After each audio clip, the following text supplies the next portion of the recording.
Hey, this is Jim Sanville, host of the Royal Palmcast. I want to take just a minute of your time to let you know that this will be my final episode of the Royal Palmcast.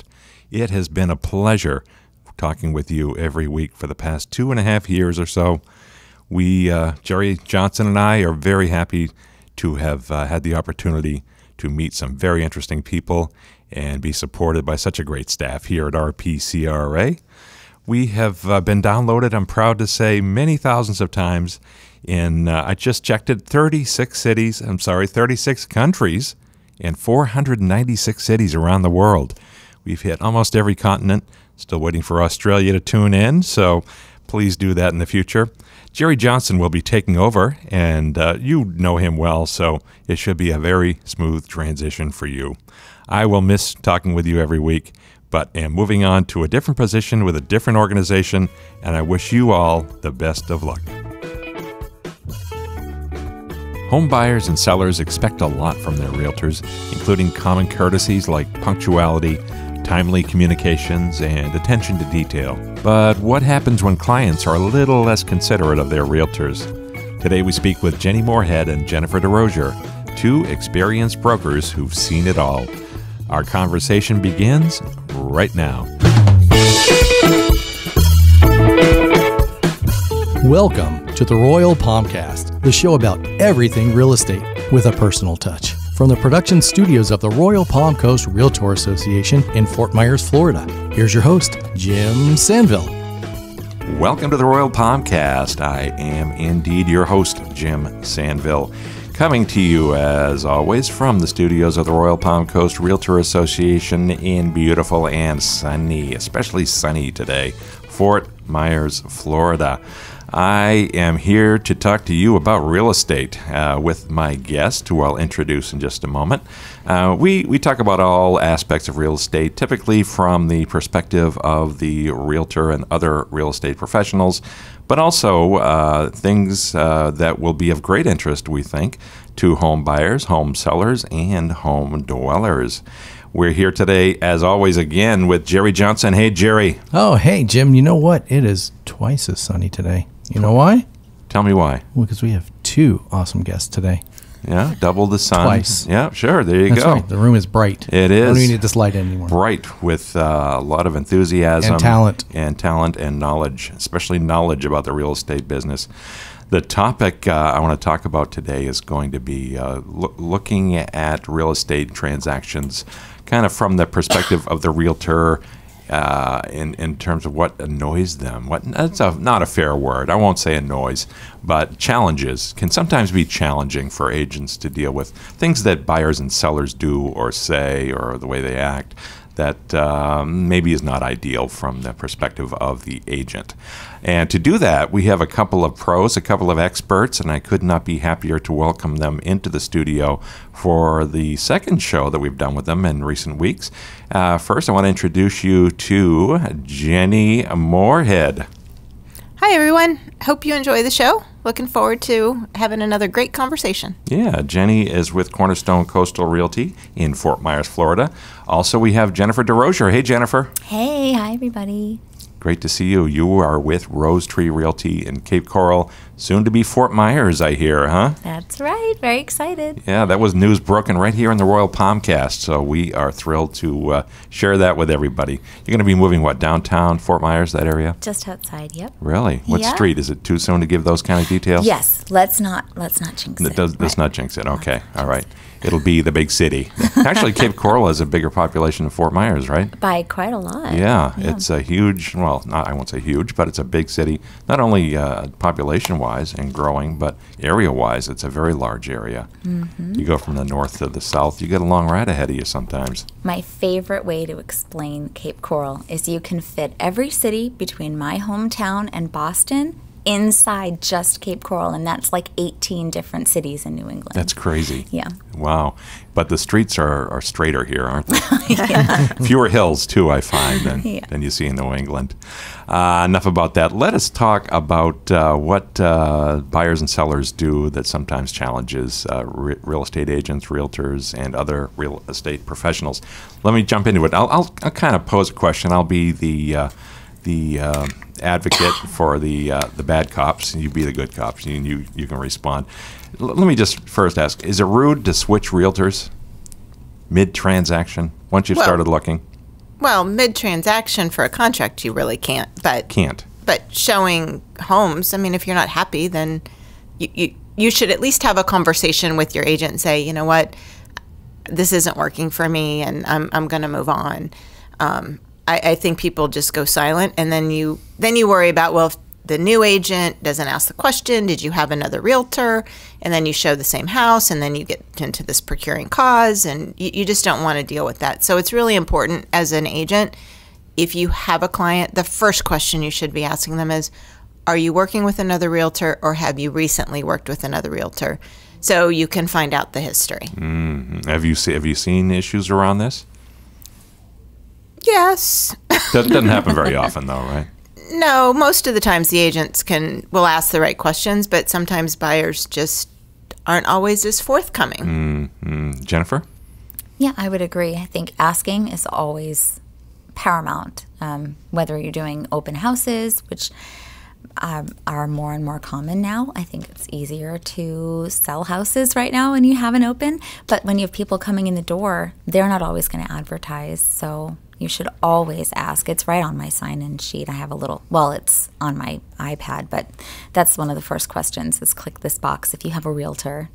And don't be predatory when you're asking either. I know that's a big word, but by that I mean a buyer is going to feel, a potential buyer who's interested in your listing maybe can feel like, oh my gosh, if I say I have a realtor, they're not going to let me walk through. So I always try and sort of follow it up with like, make sure you tell me if you're working with someone, because that way I'll know who to talk to if you have any questions, or make it pleasant, you know. Yeah. All right, so I'm a buyer and I want to look at a house. I'm just starting to think about it. I'm not pre-approved and don't even have a down payment saved up. My credit rating is super bad. Jennifer, show me a house. Is that fair to you? Is it fair? No. Would you do it? Do you show houses to people who are not pre-approved? Well, I am not a hard stop person, but what I'll do is have that opening conversation. If they're like, oh my gosh, I want to go house hunting, I'm ready. I'm like, great, let's lay it all out. And I'm lucky that I have this little, I can send it as a slideshow. If I'm having like a buyer interview in person, I print it out and put it in a binder, but it's like a buyer's guide. And so it kind of does the work for me because I'll go over it with them. And the first step is, let's figure out your budget. I won't know what to show you until I know what you're going to be able to carry for a mortgage. And that's the best way so that it's not harsh, and it helps get them to where they need to be. Do you already have someone you want to talk to? I have a great vendor list if you need some options to have those conversations. But let's not fall in love with a home that you find out you can't afford. And that way it gets them excited about doing the work rather than making it feel like an obstacle in their way. Because then they're just going to keep jumping and thinking that there's, like, oh, someone's out there that's just going to let me sell this house or buy this house or whatever. And no, it's just part of the process. Jenny, do you get not yet qualified buyers coming to you saying, show me a house, please?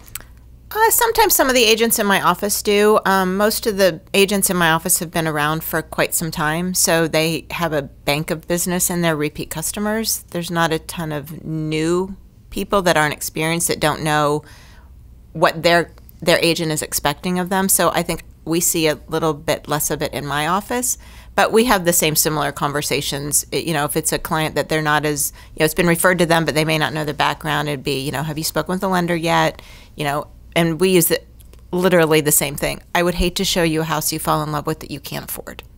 Do you find that buyers ever pretend they're ready to buy, but they're really not? I think I find that buyers don't necessarily know what they want. Like, they think they know what they want, but then they realize when they get out there that's really may not be exactly what they were looking for, or they had a preconceived misconception of how the process worked. Do you think the current hot market has kind of forced buyers, and both buyers and sellers, to be more keen on what the expectations are of all parties in this transaction, or not? Yes and no. I think that I recently worked with someone who kind of jumped off the cliff into home ownership because the rental market is so impossible. And her rental home was being sold. So it was like, I have to fight in this horrific rental market, or probably pay less a month and buy my own home.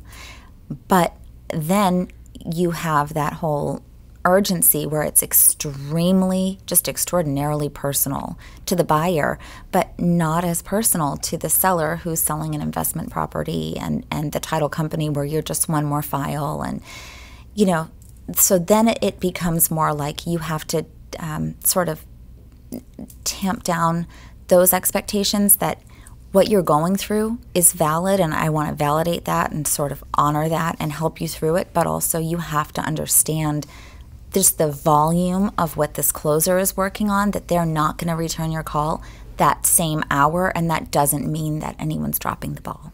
How do you manage things when a buyer wants to see a property that's clearly outside their budget?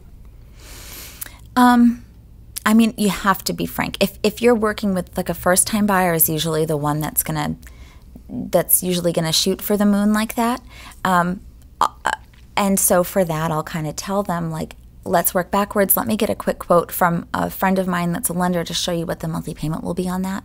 And if you still want to take a look, I'll show you. But you've got to understand that's just, it's from what you're telling me, it's not going to really be in our wheelhouse. Yeah. But the caveat there that I'll share is I'm not adapting well to this crazy market. I'm a non-pushy realtor. So if someone tells me what their price point is and their comfort zone is, I'm not the realtor that's going to try and search outside of that.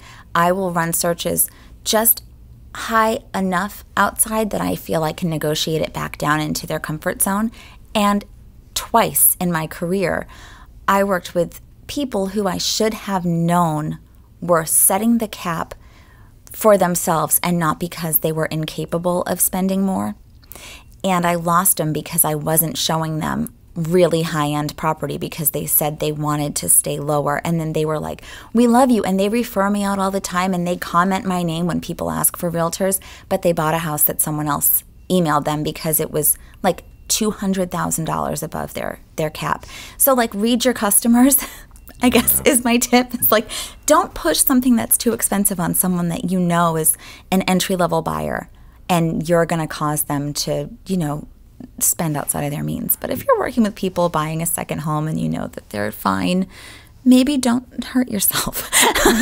Jenny, do you find that buyers are still experiencing sticker shock when they describe the house they want, 3-bedroom, 2-bath on water with a pool and this and that, and then you tell them, okay, no, because that doesn't exist in your price bracket. How do you manage that? Well, I can only show them here's what's available, and just say, you know, this is what you're looking for. This is the price range fitting that criteria. So if we need to remove some of those items in your criteria to get to the price you want to be, then we can do that. And we can do it by process of elimination. Let's remove the water portion. That's going to save you some money for sure. Let's remove, you know, the age of the home. You said you wanted something that was only 5 years old. Well, maybe we go to 10 because maybe it's been updated. You know, those are all things that might help get in the place where they need to be. But a lot of it's just education and, you know, letting them know the market is tight. There's so many multiple offers that most things are going well over list price. And that's a problem too when you're financing. And I've never felt more badly for new buyers because it's really hard for someone who's trying to get a loan. I mean, we have some personal friends that were moving from New Jersey. He's putting 40% down. And we've gone through 5 offers over a list. He'll pay the difference, like all of that. But because there's a financing contingency, the seller's got cash offers that they won't take. So it's really very difficult. Yeah. Well, how do you coach people in regards to bidding wars? Do you say you shouldn't do it, you have to do it, or be prepared to do it? Be prepared to do it. Yeah. You know, you just coach them as much as you can. And when they say how much, I can't tell you how much. Like, I don't know. There's no way for you to know. What are you comfortable with? Are the majority of properties selling for above listing price? most that I've seen. Jennifer? I watch the stats, you know, when you first log in, and it's 100% of list price on average in our market for the last 6 months, except for one blip where it was 110% of list price, which is bonkers. Yeah. If you're financing, boy, that's a challenge, right? Yeah, like Jenny says. How about if I'm a buyer who schedules a home tour of the same property 6 times and still doesn't make an offer? What should the realtor say to that buyer? That is a tough one. I don't know that I've experienced that. 4 times, 3 times. Well, yeah. What's the limit? I've had 3 times. I've had 3 times. Yeah. Does that get a little dicey? Well, in this market, it's a little tougher because you've only got like 2 days. Yeah, you're not going to. You don't really have time to get back there 3 times. But in the past, I've had people that have gone back 2 and 3 times for sure to just kind of make sure that something would fit and whatever. Sure, yeah, bring the tape measure. How about buyers who want to make a lowball offer and potentially or almost certainly insult the seller, especially in this market? Yeah, they do that a lot. They do. My out-of-town buyers tend to want to do that, and especially people where they, in the past, have gone directly to the seller and not worked with a buyer's agent. They seem to think that they can get a deal for themselves. So I'll send them all the education. I'll show them what things are selling for. I'll try and show them the comps, which is impossible because our market goes up like 10% every month. So what sold 2 months ago is definitely no longer relevant. And then I'll just tell them, I will submit what you ask me to at the end of the day. I am telling you, not only will this almost definitely lose you the house, but when there's other offers in the mix, the seller's going to remember. And then they say, go ahead, submit my lowball offer? Sometimes, because really? It used to be, the mentality used to be like, well, all they can do is say no, and then we'll come back with a higher offer. And that used to work when there were not 7 other offers on the table at the same time. Jenny, how do you handle it? Do you see a lot of that lowball activity? I don't see as much lowball, but I do see people still trying to go a little under list, figuring, well, the seller can come back and counter, or they'll call for best and final, and then I'll submit best and final. So I've tried to continue to educate the agents, to educate their buyers that there's no rule that says you have to call for best and final. This is a tight market. You should be submitting your best offer no matter what. Gotcha.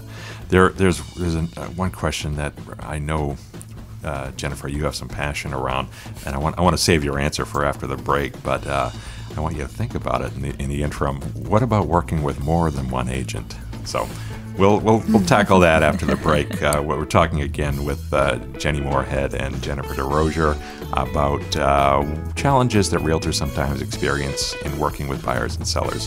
And we'll be right back after this.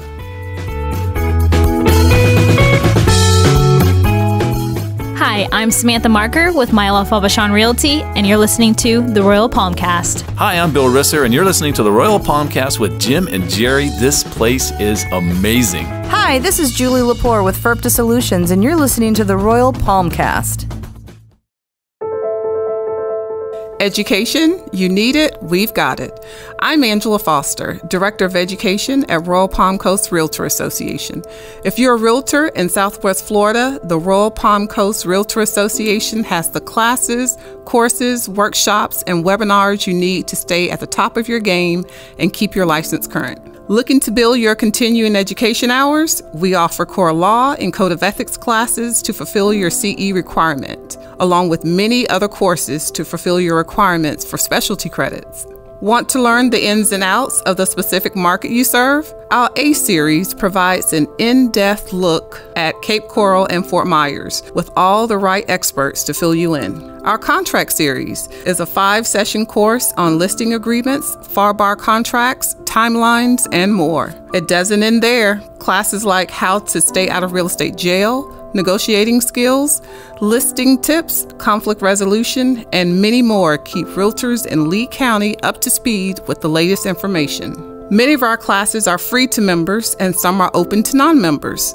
If you're a real estate professional who's interested in working in the Southwest Florida market, we've got you covered. For more information, visit our website at rpcra.org or email education@rpcra.org. We hope you're enjoying the Royal Palmcast, a production of the Royal Palm Coast Realtor Association, your association for realtor resources, services, and education in Southwest Florida. We're committed to the success of all our members and advocate for property rights, both commercial and residential. We continue our efforts educating and influencing policymakers at all levels about issues important to realtors and homeowners. RPCRA also leads the way with community involvement, market analysis, and member engagement, all of which contribute to a superior realtor experience. With 2 convenient locations in Fort Myers and Cape Coral, the staff of RPCRA is here for you. You'll find us online at rpcra.org and across social media including Facebook, YouTube, Twitter, LinkedIn, Instagram, SoundCloud, and all major podcast apps. Be sure to subscribe, like, share, and follow us to stay current on all our upcoming classes and events. Now, back to Jim Sanville and the Royal Palmcast.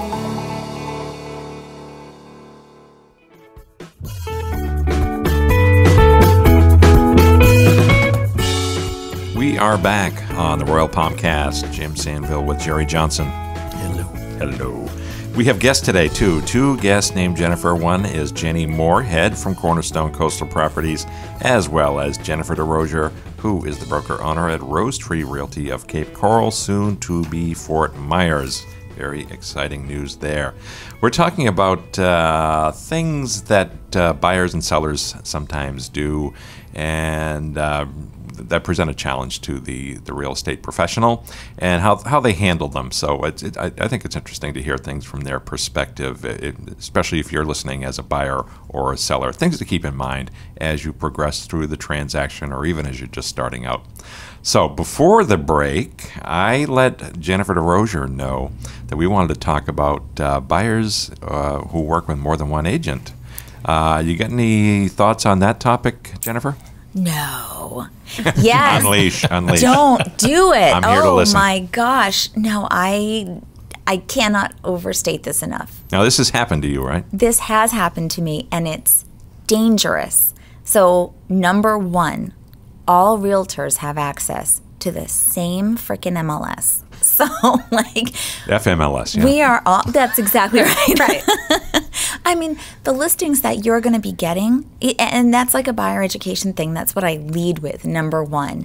After this experience, I've used to ease into that. Now it's like, hello, my name is Jennifer. I just want you to know that. And it's true. You're going to get the same searches from everybody. And so it comes down to who you click with in terms of personality, who you feel is going to best understand how to present the right offer, who you think is going to hear your needs and tailor the searches so it doesn't take you twice as long to get to the right house. And there's this huge fear because of the pressure of this market that they're going to miss something. And so they just go haywire and call everybody. And it puts us as professionals in really precarious situations like, oh, I don't know, offering on the same house with 2 different realtors, which is horrifying. Mm-hmm. And why are people doing this? They just don't know how things are done? Well, I think that's maybe a part of it. I think there's this huge misconception of our industry, and I noticed this at a recent city council meeting that I attended, is the public really doesn't like us. They really don't. Realtors. And and we were just the bad guys at this city council meeting. Oh, in the context of this meeting. Yeah, yes. Gotcha. But it was specifically about housing. And the conception is that we are predators that only care about making money. We are the reason that the housing market is so high. And really? It's all this misinformation that is easily smoothed over if you just have a real conversation about it. Yeah. But I think having that kind of eye-opening experience to hear what people who are fighting to get fair housing as just citizens of our community, to know that that's what they perceive, it made me understand a little bit more how hard it is to earn the trust of a new buyer, especially a first-time buyer, who's really just afraid they're not going to have somewhere to live. Yeah, that's upsetting to hear. I'm not a realtor by design. The staff here at the Royal Palm Coast Realtor Association, we're not realtors. Jerry, you're not a realtor? No, sir. Never have been. I know firsthand, because I deal with them every day, the realtors here in Southwest Florida are doing good deeds for their community. Some of the best and nicest people I've ever met, who are honest, ethical, and work hard to achieve that reputation that they enjoy. My Lord, this is upsetting to hear, but we did have a conversation at this meeting, myself and another staff member who attended, and made sure they understood that the National Association of Realtors are actually the largest proponents of affordable, equitable housing, right. The right to housing for all in the entire country. We are the driving force in support of that. And locally, we strive to meet with officials and support ordinances that will bring housing to an affordable level. So, yeah, but I think that is part of why there's such a mistrust and why buyers tend to just ease away from the idea of putting all their eggs in one basket. That's certainly not a universal situation, though. I mean, most people get that you are an earnest business people, right? I hope so. Yeah. Okay, let's move on then. How about when buyers want to bring their kids to an open house? How do you deal with that? Well, I mean, unfortunately, a lot of people are out showing property and they don't have a sitter for the kids, so they bring them. I just always try to have the conversation when we're going to the houses. Please remember, this is someone else's house. We want to, don't touch anything, don't climb on anything, respect that this is someone else's house. And I've had times when kids have been running rampant and I'm trying to rally in the troops while mom and dad are looking. And there's a couple times I've had to say, Mom, we need to remove this situation because something's going to get broken. Yeah. And there's no way to get around it. You just try and corral it. It's kind of like herding the cats. You just kind of got to do the best you can, but reinforce that this is someone else's home. How would you feel? Kind of thing. Yeah. And most of them are really good, and they do try and keep everybody, in good check. Yeah. I think we're all parents here, and we know that kids can be unpredictable in their behavior at times. Fortunately, our kids are all angels, right? So Perfect. So those other kids. How about when they want to bring the family dog? Fido is going to live here too. He's got to see the place. Yeah, Fido's not coming in. Not so much, huh? No, we can keep him outside. We don't know if people have allergies. We don't know, the situation inside the home. So that's a much easier one to combat and just say, I'm really sorry. I'll wait, have someone wait out with him. But, we can't take Fido in. I know people who would. They'd say, my dog's fine and she's going to be in my purse and it'll be no problem. Still no go, huh? Yeah, I'm not a proponent of bringing pets in a showing. Have you seen people try to do it?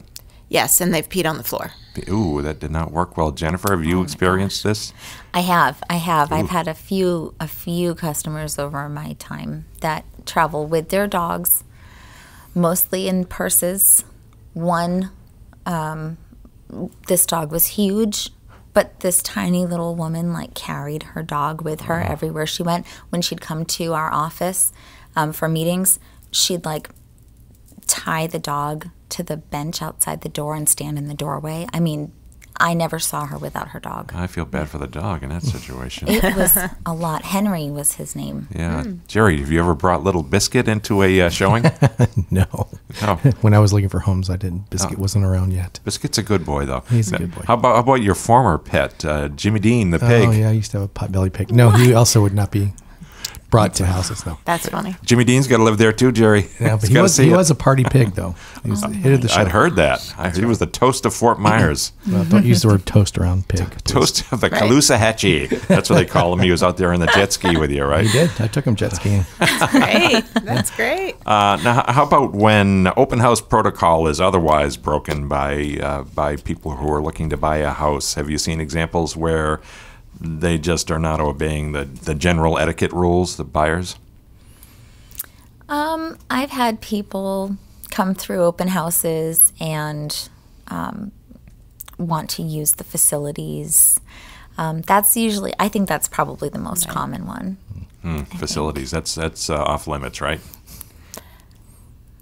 Sometimes you can't avoid it. I always make a call to the homeowner. If it's vacant, my first comment is we need to make sure the water's on, first of all. But but if someone's living in the home, it's I can stop at the local McDonald's on the way when we leave here, and I just try to deter it. Yeah. So I did the same thing when I came in here for my job interview, Jerry. Stopped right, there's a McDonald's right over on Colonial. I said, it wouldn't look good to Jerry when he hires me. So in any event, enough about McDonald's. How about people, we talked about this previously on another show you did with us about realtor punctuality. How about when buyers are not showing up on time or way early or way late? That is a tough one. I usually tell my buyers if they're early, please, especially in an occupied home, you must wait in your car until I get there. There's nothing worse than having a super eager buyer go and knock on the door and have a conversation with the seller. Not cool.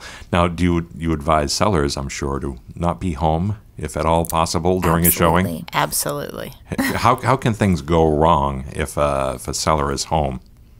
Well, one of the biggest things is the buyer's not comfortable opening drawers and cabinets and closets and looking around, so they're going to feel rushed because they don't want to feel like they're invading in the seller's space. And that's what I always explain to sellers is you don't want them there. You want them to feel like they can look around and feel comfortable in the home, and you're not watching every step that they're making. I'll keep an eye on them. Don't worry about that. Yeah. Let them feel comfortable. Have you seen sellers can sort of follow the buyers around from room to room? Without a doubt. And we've also seen some listings, and I'm sure Jen's experienced this too, where the seller has literally made the showing restrictions. Unless you put in an offer, you can't even view the house. Yes. Like, it's crazy. Mm-hmm. Like, who's writing an offer on a place they can't even get in to look at? Mm-hmm. Right. Yeah. All right, we talked about dogs. We talked about kids going to open houses and to showings. How about if you want to bring your entourage with you, your accountant, your mother-in-law, your cousin, of course, your husband or wife, and all the kids? Do you establish some kind of rules around that for buyers before a showing?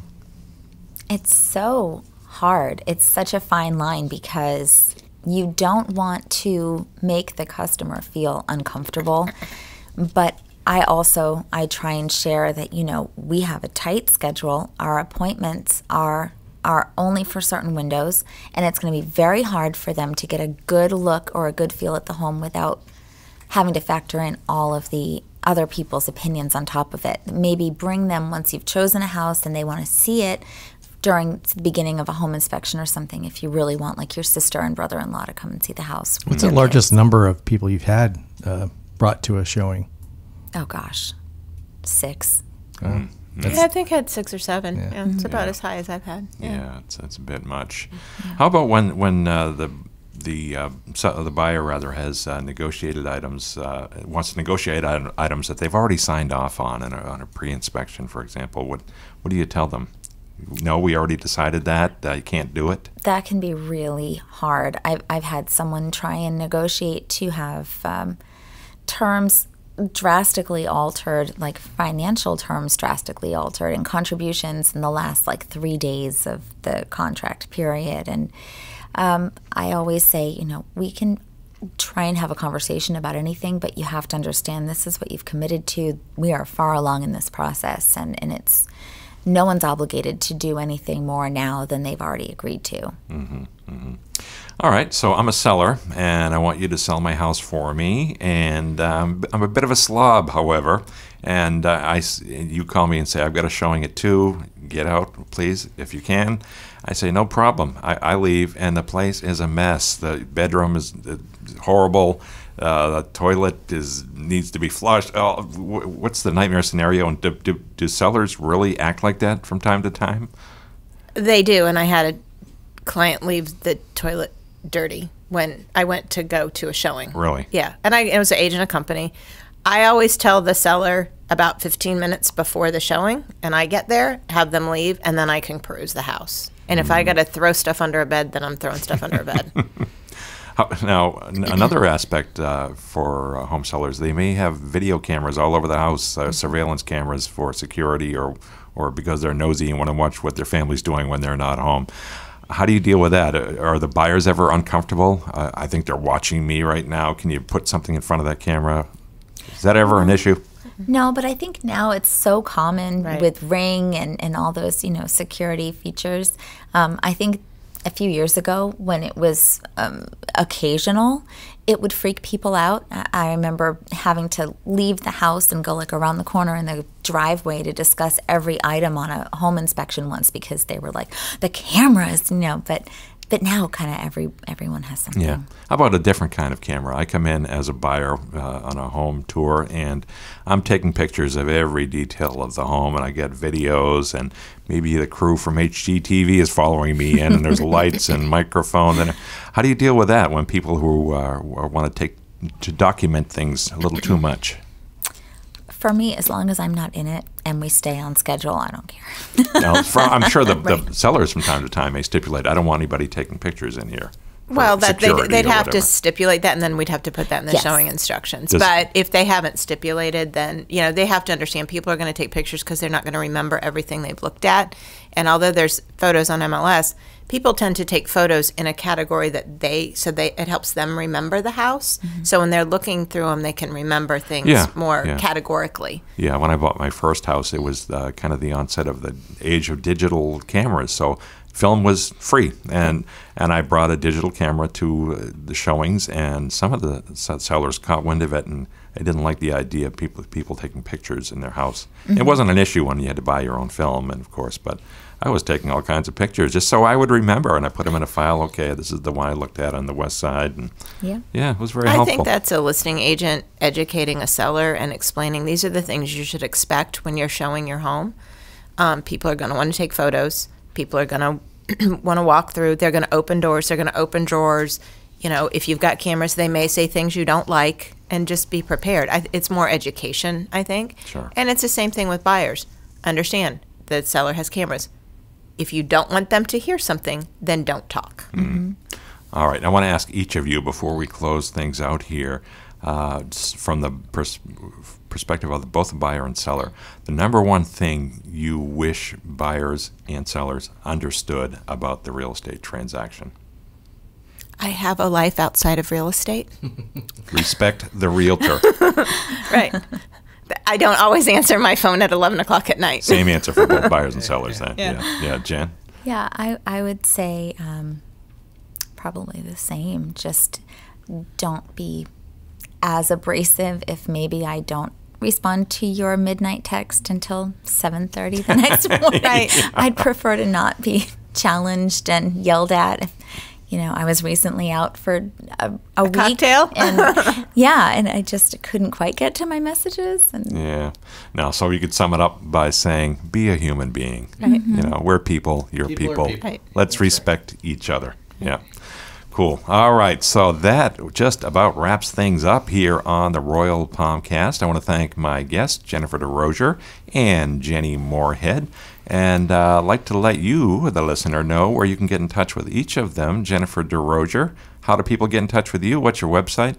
You can go to rosetreerealty.com, or you can give me a call, 239-281-4844. 4844. Jennifer DeRozier, DeRozier.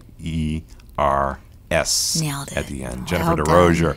Jenny Moorhead, how do folks get in touch with you or get more information? Our website is cornerstonecoastal.com, or you can reach me on my cell at 239-671-2227. And if I'm not mistaken, that's Jenny Moorhead with two O's, right? And no E. And no E.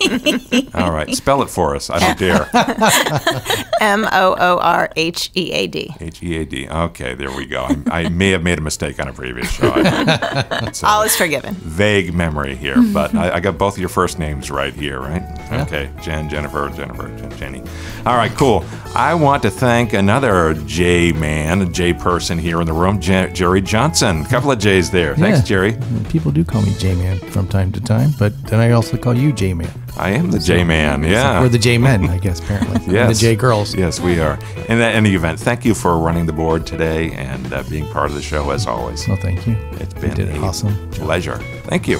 I also want to thank the staff here at the Royal Palm Coast Realtor Association for all of their support and encouragement. We do appreciate that.